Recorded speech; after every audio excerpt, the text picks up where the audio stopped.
We're so fancy with this thing. We're live! Yay! Hi, everybody. Welcome to BAC's Tea for Two. Get your tea. Get your tea. Get your show.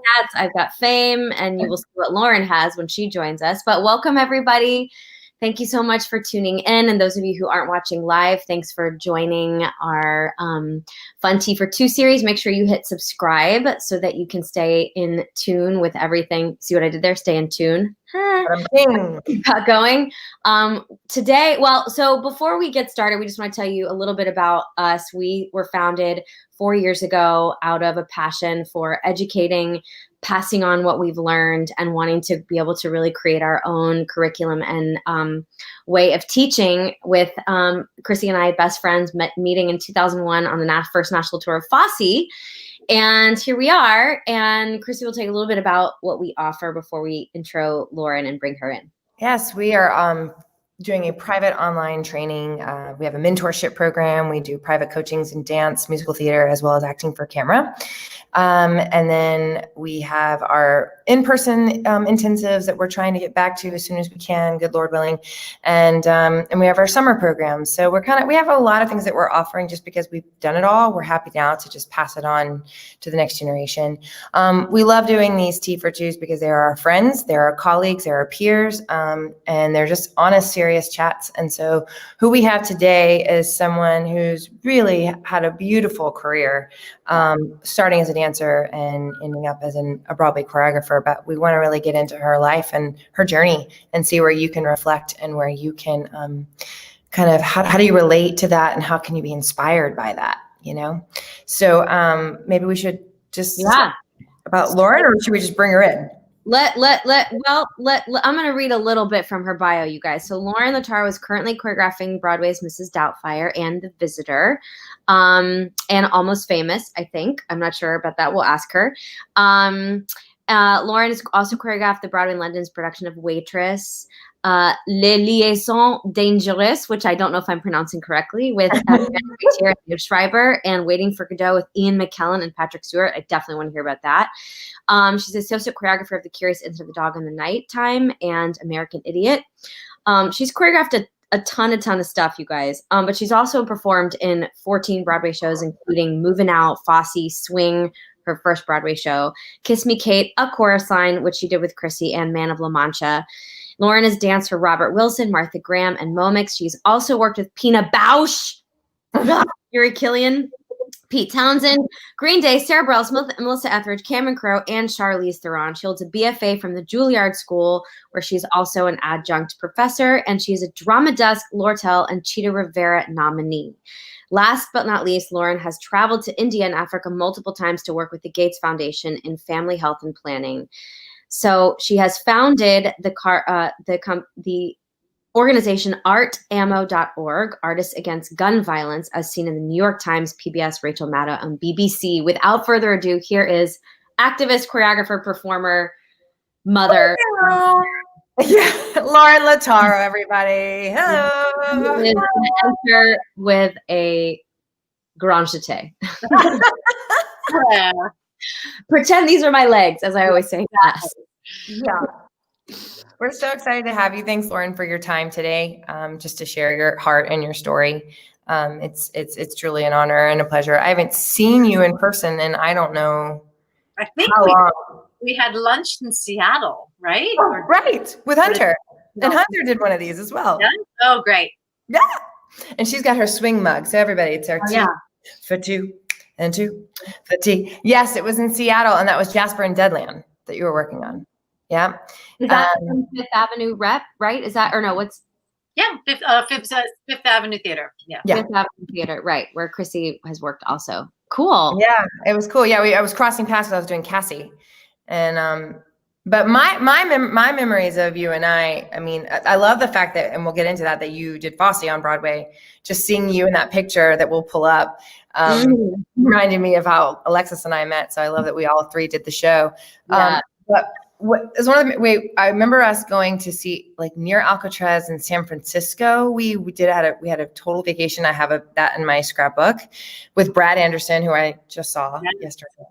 Oh. And and then my main one, though, is you were such a a workhorse, man. And I remember thinking, God, how talented you are. And that we shared the stage when we auditioned for understudying Cassie in Chorus Line in San Francisco. Yes, crazy. And you got it. And I remember thinking, I'm not ready for this. She's amazing. So it's super cool, super cool. And Lex, and you know him from Andy, you said? Yeah, and so those of you who are watching, Lorin and I took Andy Blankenbuehler's class for many, many years. And and I feel like it was like take class and then we would go to the theater. Yeah. Yeah, because his class was at like 4, I think. It was like 4 to 6 or something. It was 4:30 to 6. I mean, you know, and he and I were in Men of La Mancha together, you know, Right. so we would like go to ballet, go to his class, and then go to the theater together. It was like great. It was so fun. I mean, I think I helped. Crazy times. Long time ago. Long time ago. But yeah, I'd love to hear how if he has inspired you at all as a choreographer. Sure. Yeah. So yeah, we like to start at the beginning, because it's interesting to hear how, you know, your childhood affected how you became a performer. And so it seems to me like you started pretty early dancing, and Lorin sent us some fun photos, which we'll share with you guys. So tell us a little bit about like where you were born and what got you into dance. Yeah, so funny. My mom made that collage. I mean, it's amazing. I love it so much. So great. Yes. I mean, I grew up in New Jersey, about 15 minutes outside of New York City. So I was always, you know, I always wanted to dance. I had 2 older brothers, you know, they were really smart. And the only way I could differentiate myself was to do my own thing, because it was always like being compared to them in school. Mm-hmm. And my sister is younger than me. I have a family of 4, and she was also a phenomenal dancer. I was just always dancing. And I think, like, you know, you can see my little hula outfit. That was my first recital. I can still sing the song. And I think that I just always wanted to do this. I feel like I'm not sure if I just did what every girl does, like I want to be a ballerina, and then I never grew out of it. Right. Or if I really knew early that this is like what I wanted to do. Well, look at this one right here. Like, Lorin, this is younger than the hula, right? Yeah. Right here? I can't tell, but yeah, they're like, they look around the same. Really? Because that seems younger to me even, like just yeah. But I was always dancing. Always. That's amazing. When did you start taking it seriously? Like when basically when did you start taking a lot of ballet? I mean, honestly, I started intense ballet too late. And that always chased me. Like I got into Juilliard, but they insisted that I take 2 ballet classes a day. Wow. For me, around puberty, I mean, if this is like honest talk, I just think it was a hard time as a girl. Your body's changing. Yeah. Everybody's jockeying for a social position. The girls were mean. The boys weren't interested. And I think that like dance was this refuge for me. It just was a place where I got to feel fully in my body in a way that I didn't feel that way in school, you know? So I just started really dancing. I felt better in the dance room, you know, and I felt like I was fully myself in dance class. So I just kept going. I mean, it makes sense. So yeah. How old are you about here? I'm sorry. How old are you about here? You look like those were my Juilliard pictures. To audition for Juilliard, you had to send pictures in like in a black unitard against a white background. You can see we have like a sheet back there because my dad had like a mural on it, so we had to cover up the mural. That's like those were like auditions for Juilliard. So that would be my junior year of high school. Right. Did you love ballet the most? Was ballet like I see you? I love jazz. I was in jazz. I love jazz. I would come into the city by the time I was in junior high school and take, you know, Frank Rizzo's class, Frank Hatchett's class. I mean, Bob Rizzo, Frank Hatchett, and this girl liked jazz. You like jazz. I mean, hello. Can you see the hair? Yeah. I love it. That's still my hair. I know. It would be natural, yeah. Lorin, how old are you here? that was also probably either sophomore or junior year in high school. You basically look the same, just FYI. Like you look the exact same, except that now you have your hair straight and pink instead of curly and brown. Yeah. Wow. It's crazy. It's so crazy. A lot of people that we've spoken to who like Lloyd Culbreth too, who I'm sure you know, had talked about like taking, coming into the city because he grew up in Long Island and taking from some of the same people. I took from Frank Hatchett too, and he offered me my first scholarship. Frank Hatchett was like a big influence for me too. So what was that like then coming into the city at like junior high, and were you taking with like professional dancers? Were you already seeing these people and being like, holy cow, who are these people? Yeah. J-Lo was in Frank Hatchett's class at the time. And no.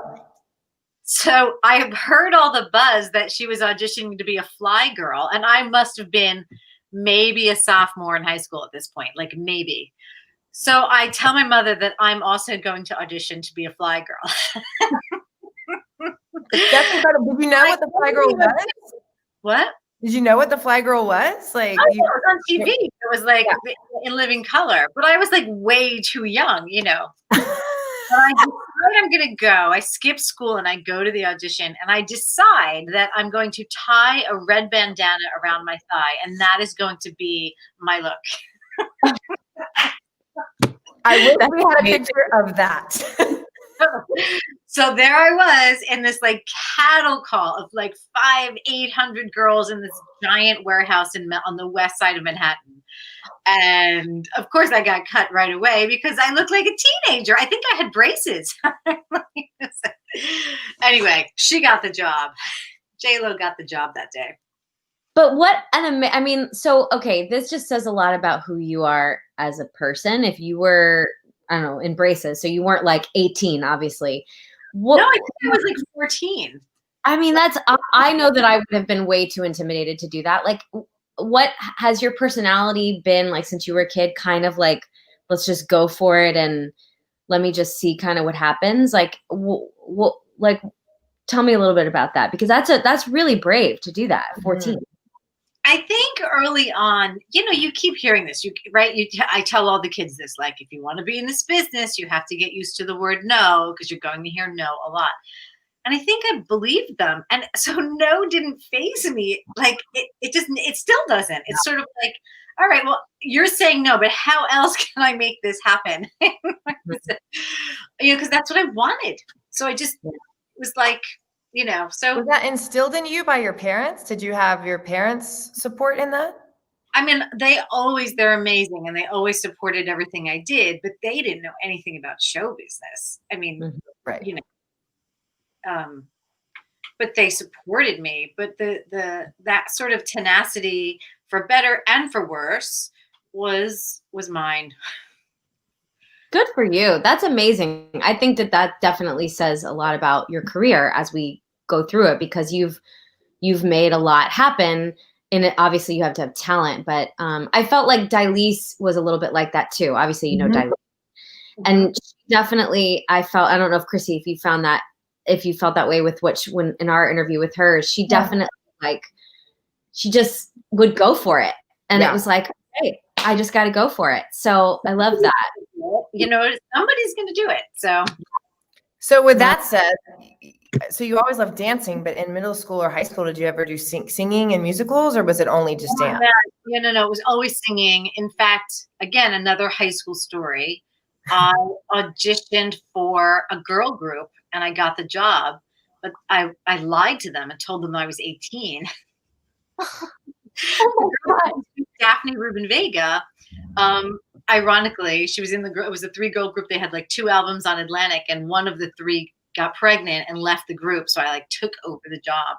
So I was traveling to Florida, to all the clubs in Florida and, New York. But I was 16. Wait, how did your parents let you do that? They were great. I mean, they supported me, and the producers of the girl group were really wonderful, actually. And took a YouTube. Yeah, I'm like, do we need to YouTube this?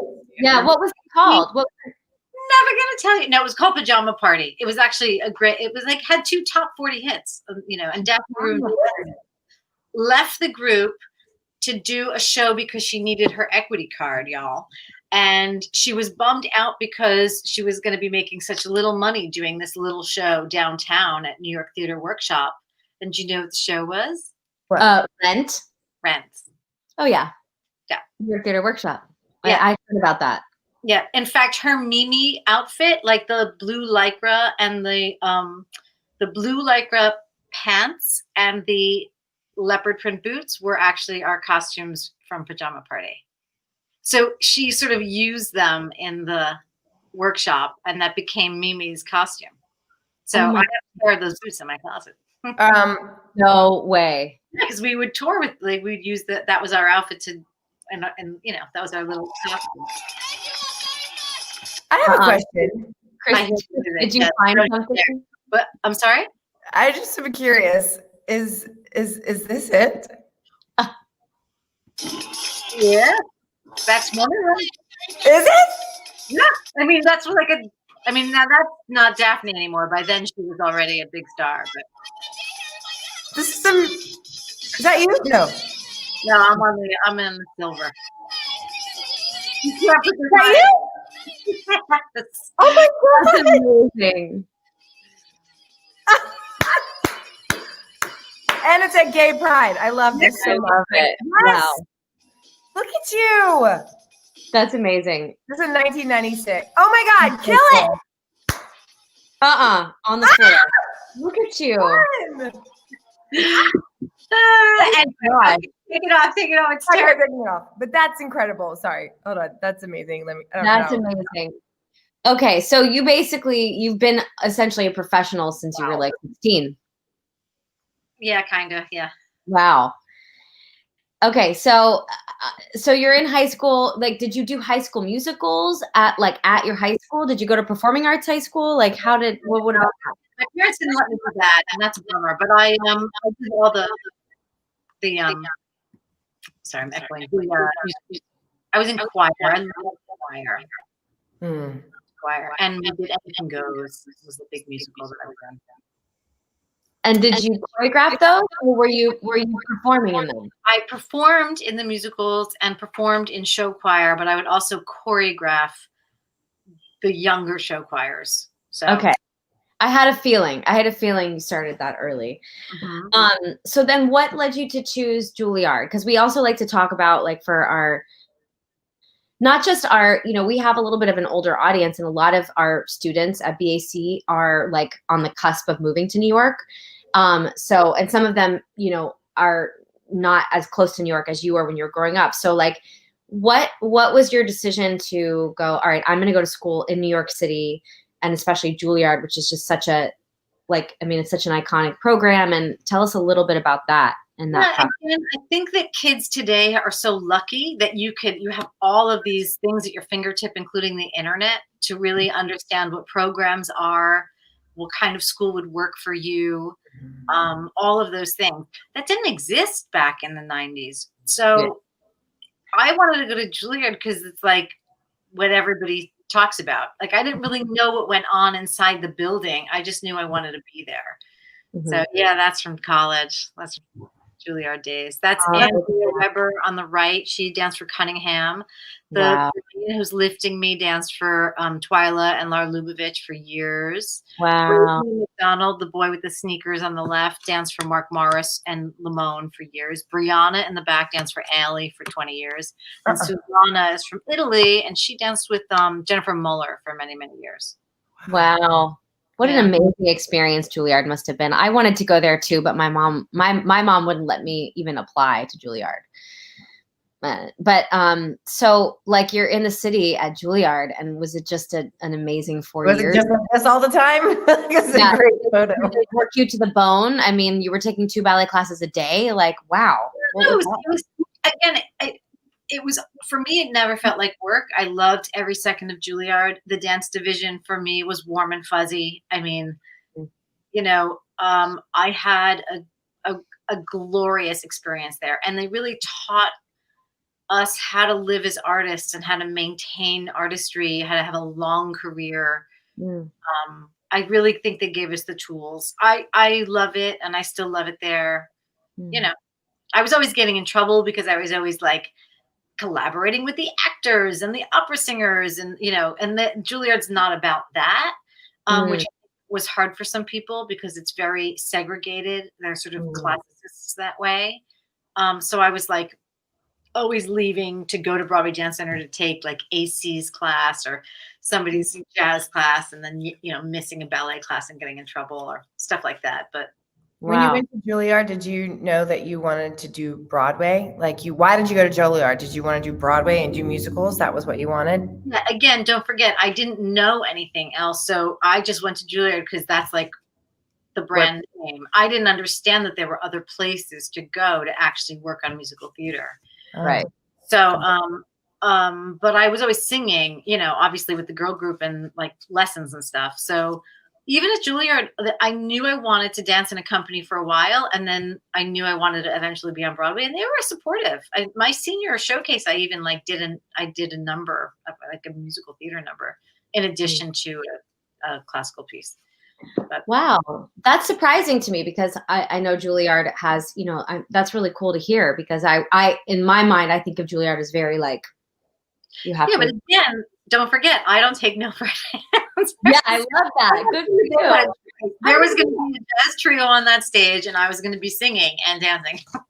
Good for you. Amazing. Now you teach there. What do you teach there as an adjunct professor? I try and teach. My big thing is, the stuff I learned from, working with American Idiot and Stephen Hoggett, like just physical theater and language and choreographing off of text. So I really am interested in getting those dancers talking. So I do text-based choreography with them, and it's really fun. Yeah, it's cool. And I make them memorize monologues. Sometimes they even make them do a chorus line. They get to watch chorus line. So cool. Oh, that sounds like a fun class. I want to take it. Yeah. When you graduated from Juilliard, what was the next step? So you're like, okay, I'm moving to the city. What survival jobs? What was going on in your brain for that? I had our senior year at Juilliard is all about trying to place dancers in dance companies. So you graduate basically knowing where you're going if you want to. So I ended up dancing with the Martha Graham Company. That was sort of my job, and I thought I was going to love it because, it was like what I loved doing in school. I loved all of my Graham teachers. I loved Graham technique. My body was made for it. It was dramatic. So it scratched the acting itch. But then when I got to the company, it was a miserable place to work. Martha had already died years earlier, and everyone was fighting. At that time, it's better now, but at that time, everyone was fighting each other, and it was a mean place to work. And I was like, this is not for me. I want to be happy. And I'm just, only a few times in my life have I felt that way. Have I walked away from things? And that was one of probably the three. And then I auditioned for Momix, and I got in. And I toured around the world for like 2 years with Momix, and it was awesome. Oh my gosh. Is that with Laura Haney? Did Laura Haney do Momix? Am I right with that? I don't know. She did Hubbard Street, and then she did not Momix. Okay. Yeah. Okay. Sorry. That must have been. So you were like out of college, like 21 or something, like touring the world, basically. Wow. It was great. First country. What was your first country out of the country? Switzerland. Oh, that's fun. Yeah. Ours was Japan. I don't know, Alexis, were you out of the country before that? Probably. Yes. Yeah, okay. I don't remember my first time out of the country. I think Argentina when I was 9 months old because my dad's from Argentina. So, what kind of like rep in Mummy? Like just because I know like you did Pilabolus. So basically it's an offshoot of Pilabolus. So it's all, again, it's like physical theater. It's very cool stuff about lighting design and, so. Lighting. Okay. So was that like, because I feel like especially seeing, I mean, I'm jumping ahead a little bit, but seeing your work in Waitress, that was one of the things I felt like your choreography created shapes. Like I saw the shapes, and I don't know how much you worked with the lighting designer, but was that part of an influence of like, because obviously look, when you're a choreographer and you're an artist, you're just influenced by, as you know, like Andy influences my movement, but then I've been so influenced by Martha Graham to that technique as well. I studied Alvin Ailey, but like, so for you, was that was Momix and learning and that kind of physical theater an inspiration for you? Yeah, because it expanded what I thought choreography was, right? Because you grow up thinking that choreography is what Frank Hatchett gives you. Right. Your ballet passes, your ballet recite, like the variations on Swan Lake, right? Or your big dance recital routine. I mean, that's what I knew. Yeah. And then, Juilliard opened up, that's where Pina Bausch was like, so it starts opening up the parameters of what dance is. Like, oh, okay, I can fall to the floor 30 times and that's choreography. Got it. Okay. I can, face a back wall and, continue to walk into it. Fine, that's choreography. And then Momix does these beautiful images with props and lighting and scrims. Yeah. And, it's like, it feels anthropomorphic and animalistic and otherworldly. So like that opened up a whole thing about creating space and shape on stage for me. So, and at such a young age too. At such a young age, did you know or even think, like, when you're doing Momix, are you like so in the moment that you're like, yes, I'm just loving and living my life? Or are you also thinking, but I got to do Broadway. Or I want to choreograph Broadway. Huh? No, for me, Momix was like the first time you go to Italy, it's amazing. And Africa and Switzerland, it's amazing, and then like year 2, it's you're back. And then it's like, oh yeah, I remember this place. And then by year 3, you're like, oh my God, I don't want to get on another. This was my experience anyway. Right. I love traveling, but traveling nonstop 50 weeks a year, by year 3 for me got lonely. And, I looked and I saw other dancers who were older than me who'd been doing it for 10 years. And it just wasn't what I wanted for my life, because I feel like when you don't plant roots, it's harder to plant roots. So like they became perpetual travelers, and it's just not what I wanted. That's all. So I was just sort of like, I see what that future is. I think I'm going to get off this road. So Broadway for me made sense. My family's here, it's all here. Yeah. So you came back and you're like 25 years old? Yeah, I was like 24. 24? Yeah. Okay. And then you get a place, and how do you get I guess you have some savings lined up at this point because you went on tour. Yeah, I have some savings. And I got a gig at the Supper Club learning how to swing dance. Yeah. This weird review at the Supper Club. So you come back to Manning choreographed. She was the guy who I didn't know at the time. But once you meet him, it's like he's the man who invented the Lindy Hop. He's the guy in Hell's a Poppin' who's like the young chef who does all the flips and stuff. He was amazing. So I learned how to like the real deal Lindy Hop, and being short and at the time little, How tall are you? How tall are you, Lorin? 5'2". So it was like I was the girl that you flipped around. So I learned all of these lifts. I did this crazy fun show. At the time, swing dancing was all the rage. Yeah. And then I auditioned for swing, and I didn't get it. And I auditioned again, and I didn't get it. And I auditioned again, and I didn't get it. And I auditioned 8 times. And on the 8th time, I got the job. I had no union card, so I went into the open calls, and they kept like seeing this girl. And then I'd get further with each call. But again, I had nothing on my resume but Momix and Martha Graham and Juilliard, which was fine. But that's. Broadway. Broadway's a club. It was like, well, she's never done theater, blah, blah, blah. And then I got the job. Wow. Did you sing in that show? What? Did you sing in that show?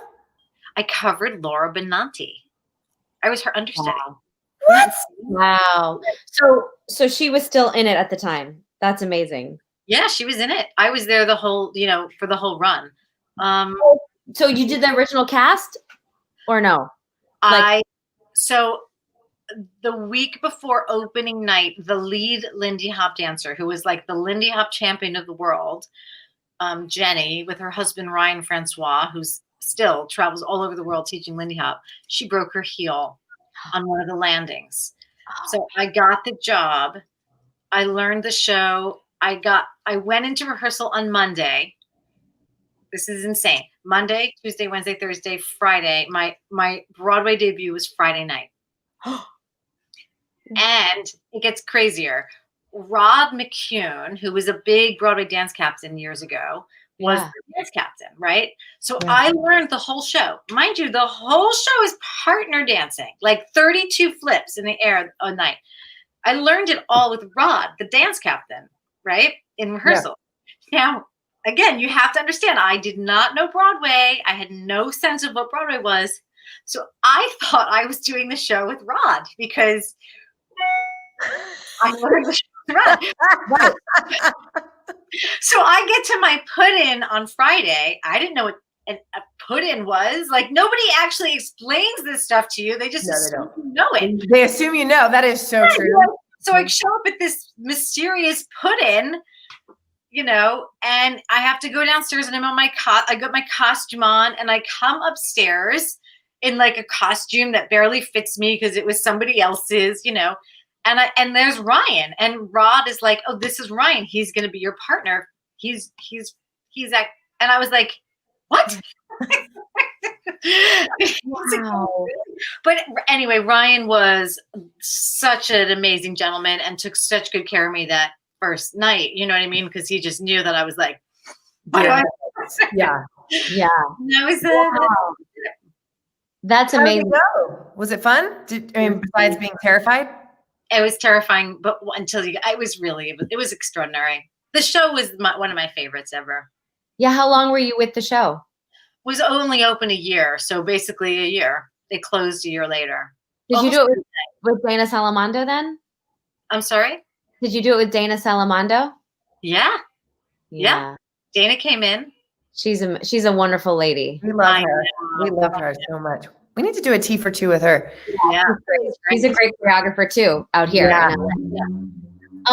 Wow. So you're in swing for a year, and then you start to figure out what Broadway is. And when did you go on for Laura Benanti?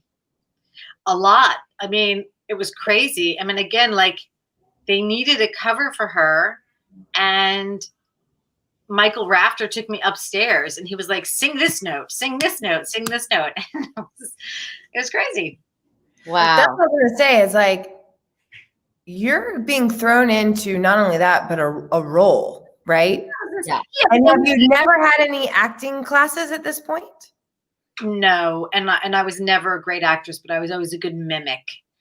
And don't forget, that was a review. There was the acting really ran the gamut from A to B. I mean, we're not talking about, you know, check. It was like song and dance shows, like song it was a review. So, you know. Right. I love that show. I I mean, saw that show. I must have seen you on Broadway because I saw that on Broadway. Yeah, it was wonderful. I loved it. Yeah. I did not see it. Heard great things. Okay, so you did, I mean, because like you've done 14 Broadway shows, so we have 13 more to go, and we could interview you for like 4 hours because I'm sure that you have so many stories. So one of the things that we've done with people is like after, you know, you talk about your debut and just like, I love that it took you 8 auditions. Like that's just such a great, I love that. It takes a lot of time. And a lot of times people say, well, how do you get in? I'm like, you just got to get in front of the casting people over and over and over again. It just takes that stick-to-itiveness. So once you get in swing, so sometimes what we do is we say, give us like a word or a sentence. 2 words. We do a 2-word game. A 2-word or a sentence for each show after that. Okay. If you can take us in chronological order, kind of like your journey on Broadway. Yeah. So, but you go ahead and say, so after swing you had. So Fosse was the next show I did. Okay, let me show this picture. Keep going. Okay. Talk. And what are your 2? Yeah. What's your word or sentence for Fosse? I mean, it was a dream come true for me. Yeah. Dream come true? Yeah. Look at that. Why? Like, what was the one takeaway that maybe think of that takeaways? What did you take away from Fosse? One word. Oh God, for me, I mean, Marianne Lamb. Okay. Like you know, it was just like, oh, this is what I want my career to look like. I mean, I just loved it there. I mean, it was, you know, it was pretty intense, but I earned respect. I'll tell you real fun stories. Yeah. The first day there, BB Newirth, I got on stage to do a ballet warm-up, and BB Newirth was the only other person on stage doing a warm-up. And she was like, oh, yeah, you're one of us, kid. Good job. And then BB and I got close because every day we would just do a ballet warm-up together. Wow. Yeah. That's super cool. That's mine hair, I think, that costume. Yeah. Pretty sure. Okay, so what was after Fosse? Kiss Me Kate. Okay, and I know you were understudy Bianca. Yeah, so got to do Bianca. It was a huge learning experience because that was acting. Okay. That was a real show. That was my first musical that had a story, right? Because both Swing and Fosse were dance musicals. So it was awesome. And the people were so kind. Everybody was so kind. It was like real show people, you know, Michael McGraw and like old school like show people. So I felt like, oh, this is it. Is that Amy Spanger? Yeah, Amy Spanger. I saw this show, and I saw her, and I was like, I want to do that. Yeah, exactly. Yeah. she was amazing. Okay, what's that? Kathleen Marshall. That's right. Yeah. Okay, and what was after Kiss Me Kate? Man of La Mancha, and that was with Andy. So Right. that's Andy and I sort of, the choreographer ended up getting let go, and Andy and I, without credit, with Louis Perez, the three of us sort of re-choreographed the show. This is like back when you could do stuff like this. Anyway, it was a lot of fun. And I think that Andy, after that, stopped performing because he knew that he wanted to choreograph. Right. So your takeaway from that was like choreographing and Andy. Yeah, I mean, I learned a ton from him, and it sort of made me go, eventually I want to do that. He decided he wanted to do that. Now I wasn't quite ready. Sure. I saw that too. And then I think, I love that show. I feel like it was really beautiful. It was a beautiful show. It was a beautiful show. Yeah. Did you understudy in that one too? I understudied Natasha Diaz. What was her role? The niece, because Natasha understudied the lead. So you know, we all moved up a that's bit. great. She's talented, man. I did not know that good. So she did, that was Broadway. She did Broadway. No, she went on all the time. Okay, yeah. cool. She took Andy's class all the time too with us. We would all like go to Andy's class and go to and then go to shows. Yeah. Okay, so what was after Man of La Mancha? Wonderful Town. What'd you take it in? 2 words. It was fun. It was easy and fun. Easy and fun. Next one. Joyce Chittick. Joyce Chittick, yeah. It was easy and fun, and then I left quickly, probably because it was easy and fun, and I got bored, and auditioned for Moving Out. And I wanted Moving Out so badly. I mean, you have no idea. I trained for the audition, went back into ballet class, you know, every single day, took the full class, not just the bar. And wow. I got to Brenda. I got to understudy Brenda. So that was a pretty big deal. And how often did you go on for that? Every Wednesday matinee. Really? That was a rotating. So none of us ever did the show 8 times a week. It was too hard. Everybody did the show 6 or 7 times a week, and we would trade in and out. So it was like we worked like a rep company. Who's partnering you? Michael Balderrama. Oh my God. Oh my God. Yeah. Love that. Okay. That's amazing. That show, did you see that show, Chryssie? I'm sure you saw it, right? I saw it with Karin. Okay. Right. She was an amazing Brenda. I literally died when I saw her on stage. I was like, you are everything. She And was what was my favorite dancer ever. Sometimes I'd have to understudy her in the purple dress. Right. Like impossible. Like, how do you understudy Karin Planted? Like, it's impossible. She's like a fireball. I mean, she's everything. Yeah. She is. What's the next one? Well, sorry, I have one more question. Did you get to work with Twyla in that experience? Because obviously, constantly. That's amazing. Constantly around. Oh yeah, I mean the zingers. We have a book. Somebody created a book of her quotes. You know, like you know stuff like Lorin, you're a great actress. Act like you're a great dancer. Oh, my God. Like you're just She's being funny, or is she being serious? She being funny? You don't know. somewhere in between. I don't know. I auditioned for that show a couple of times and I got cut right away, but I thought it was an amazing show. Yeah, it was amazing. And it's just cool. Like, it kind of reminds me now about how Anna Teresa de Keersmacher is doing West Side. I mean, it's bringing the concert dance world into Broadway, and especially somebody, like Twyla or Anna Teresa, which it's not, sort of conventional. I don't know. It feels like a little counterculture, which I think is so cool. Maybe Twyla's a little bit more the norm, but that must have been an amazing thing for you to marry those two things, like Twyla and Broadway. Yeah, it was a beautiful, for me, that was the pinnacle of my performing career. And I feel like everything else after that for me was a step towards, I don't want to be on stage anymore.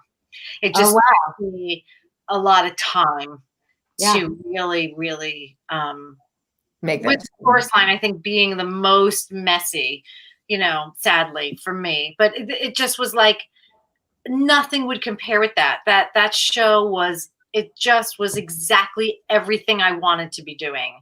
And when I was there for 3 years, I've never stayed in a show that long, but I stayed in that show because it was it was a family. It was so much fun. We had a lot of fun. We worked really hard, but we played really hard too. And it was just an extraordinary thing to be on stage doing this stuff. It felt like you were flying every night.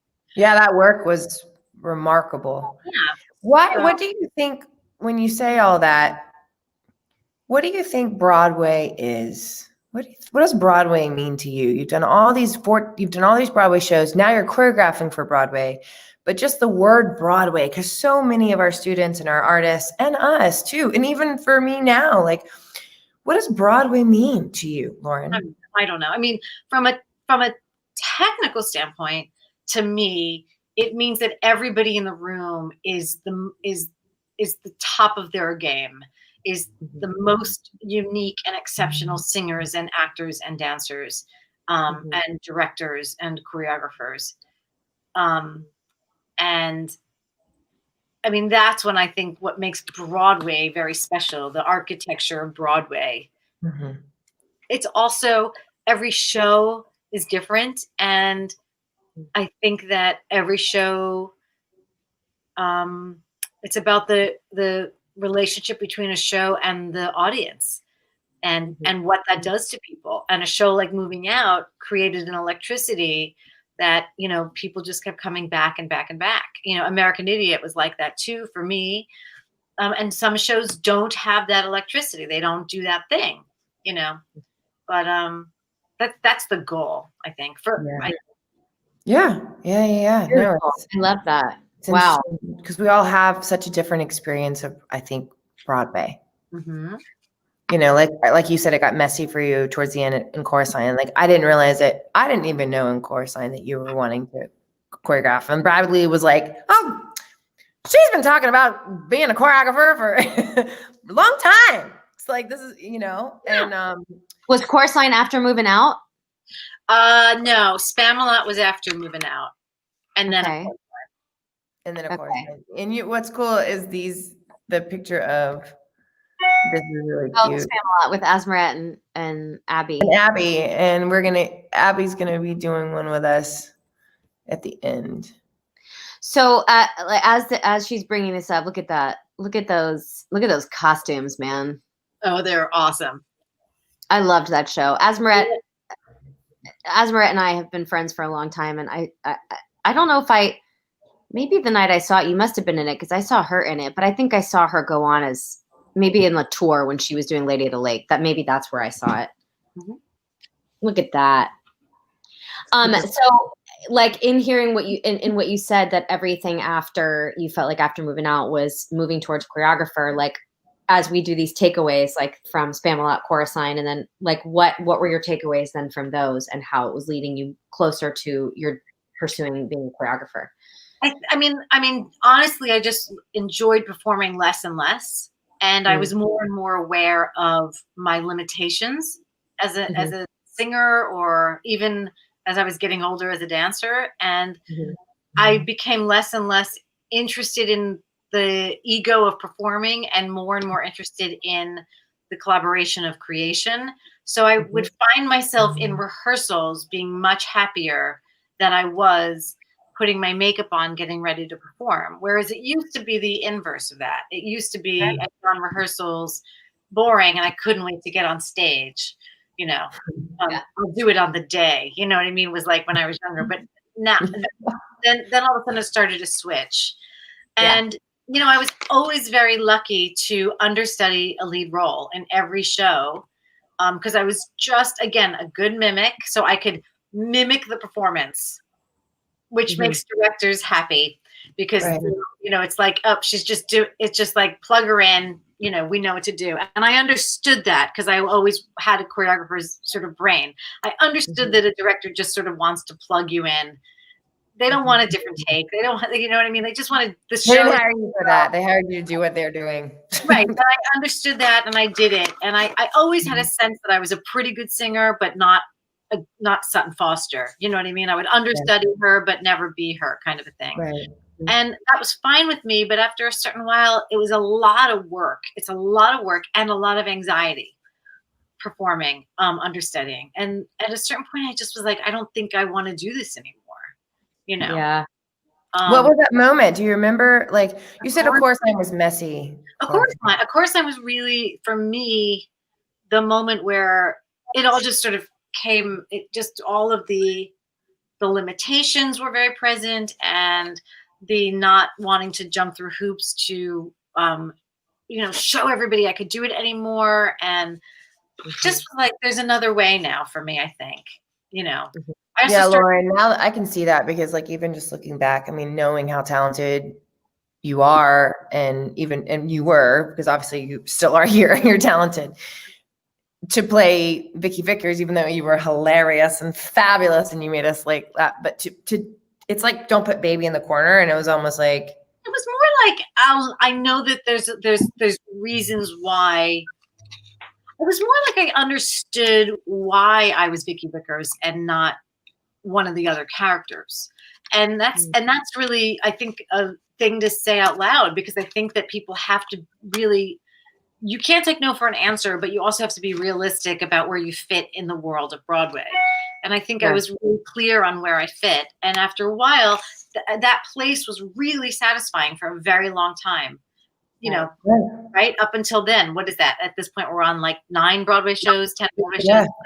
It was very satisfying to dance in a featured position and understudy a lead. And then after a while, again, life changes. You change. You get older, and your desires change. And that's really what happened. It just was like the job description stays the same.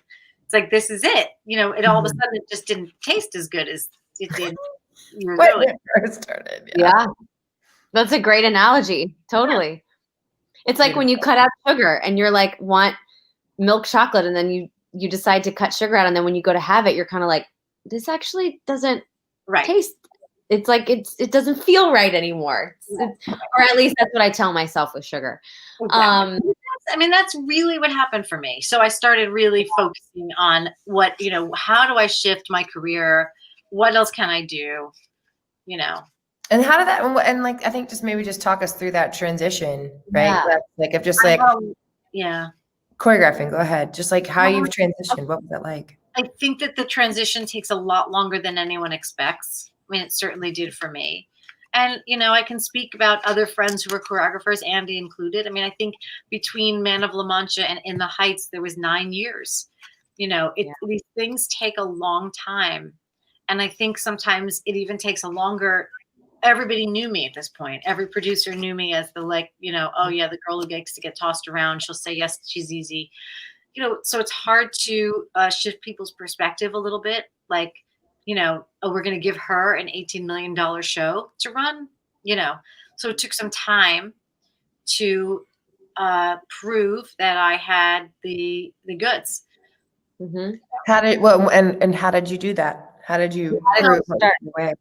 The first thing I did was actually start over and start choreographing regionally and associate choreographing on Broadway. So I really got to just step back and really just sit down with choreographers. I associate choreographed for Sergio.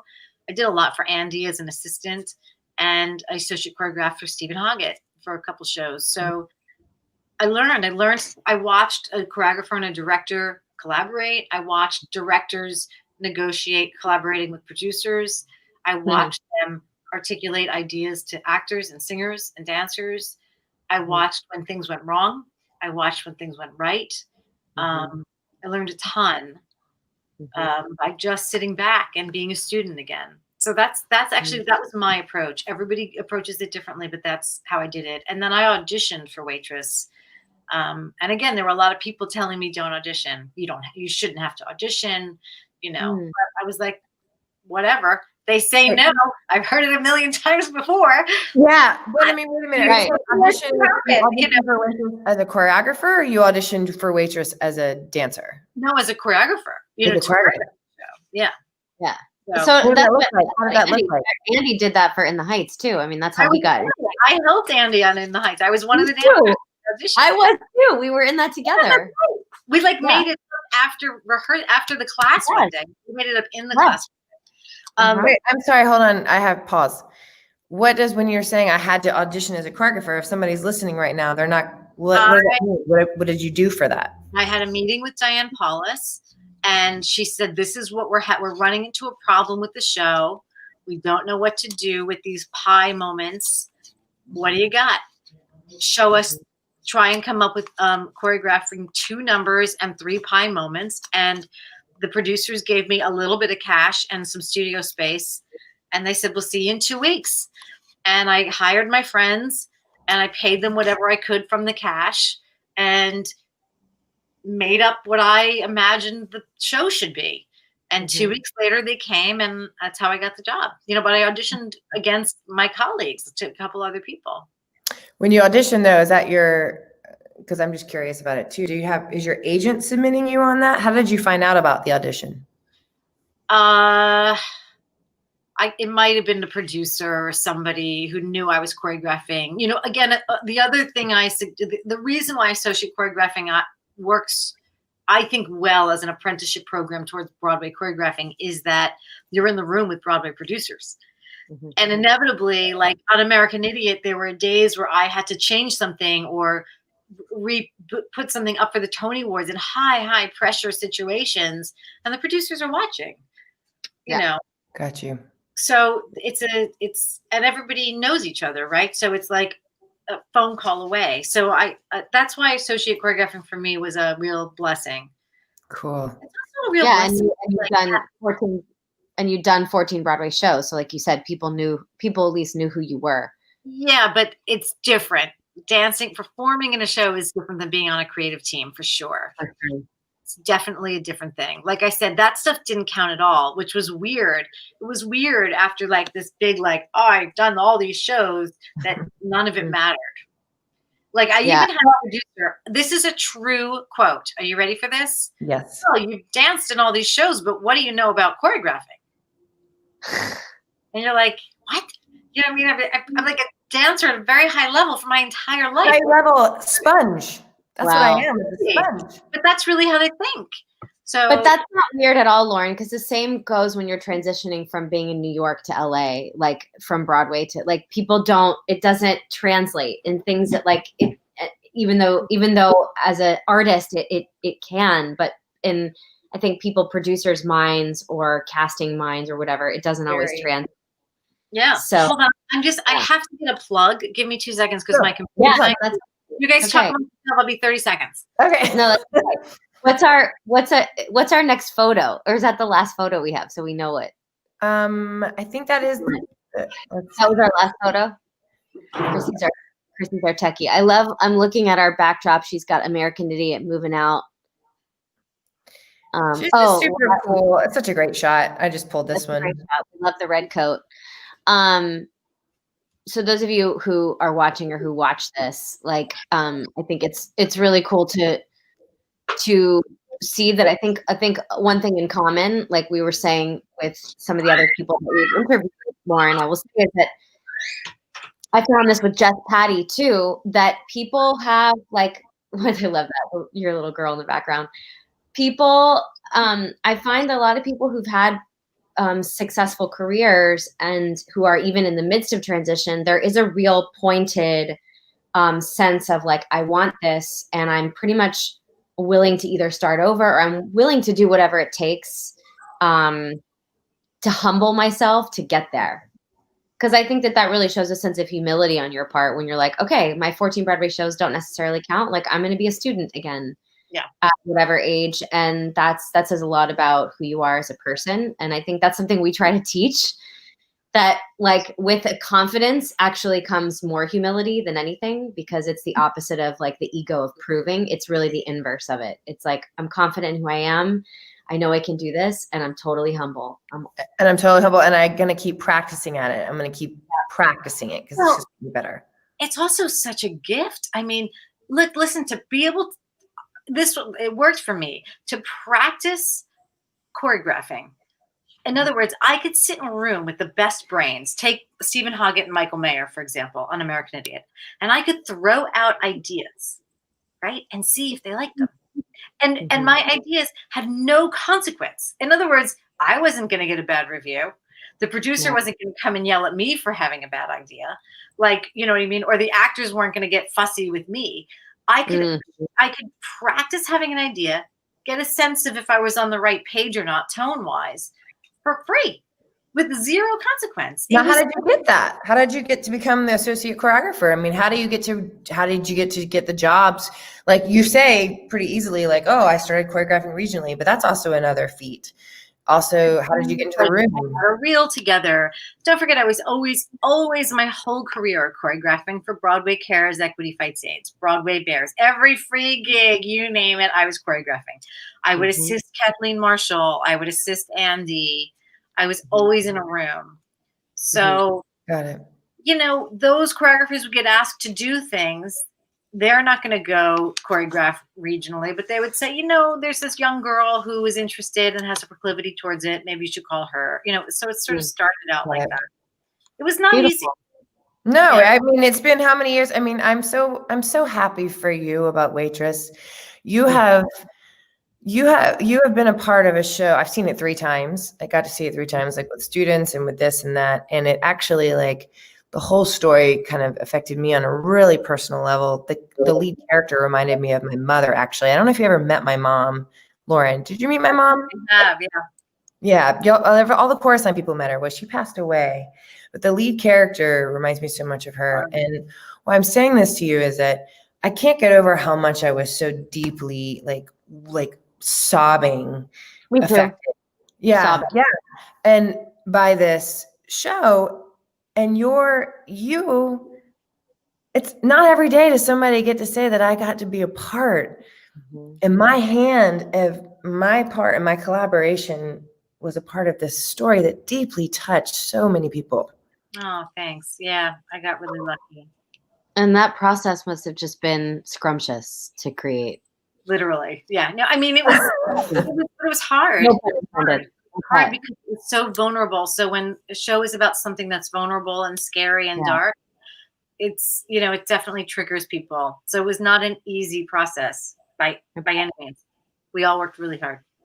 I bet. And so you feel now after Waitress, like, where are you now with the temperature with pandemic and here in New York? And you've got these projects that you're working on, like, what's the status with them? And yeah.